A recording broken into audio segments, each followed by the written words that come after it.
Hello বন্ধুরা, কেমন আছো? তো রান্না করে চলে এসেছি। কী রান্না করেছি বলো তো? লাউ দিয়ে ডিম দিয়ে রান্না করেছি।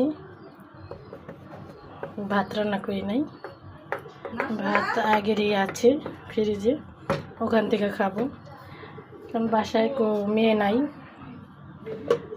সুন্দর করে কিন্তু আজকে একদম পাকের গোটা ক্লিন করেছি, দেখতেই পাচ্ছ।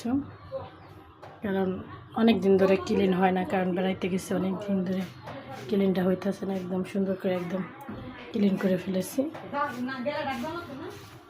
দেখা গেছে সবসময় বাসা থাকলে আমি সবসময় প্রতিদিনের কাজ প্রতিদিন করে ফেলি, যেহেতু অনেক দিন বেড়াইছি, ঈদের বেড়ান। তো এখন ছুটি থেকে আসার পরে দেখি সব একদম আঠা আঠা হয়ে গেছে। সব পরিষ্কার হলো, এটা হয় না, কারণ এটা মাটির না, এটা এখানে একটু অনেক কষ্ট করতে হয় এটার জন্য।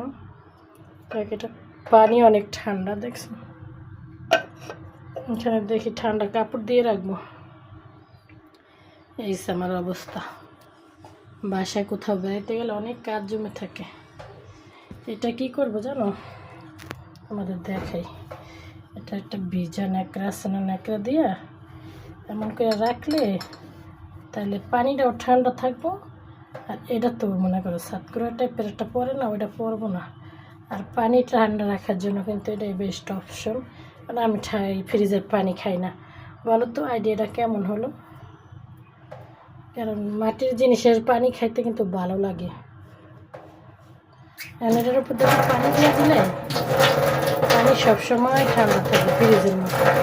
চাইলে তোমরা এইভাবে করতে পারো। হ্যাঁ, যারা ফ্রিজের পানি খাও না, আমরা ফ্রিজের পানি খাই না, আমার ঠান্ডা লেগে যায়, আমার বাচ্চাও ঠান্ডা লেগে যায়। এই হচ্ছে অবস্থা। তোমরা চাইলে এভাবে খাইতে পারো, কারণ অনেকেই ফ্রিজের পানি পছন্দ করে না বা খেতে পারো না, ঠান্ডা পানি খেতে মন চায়।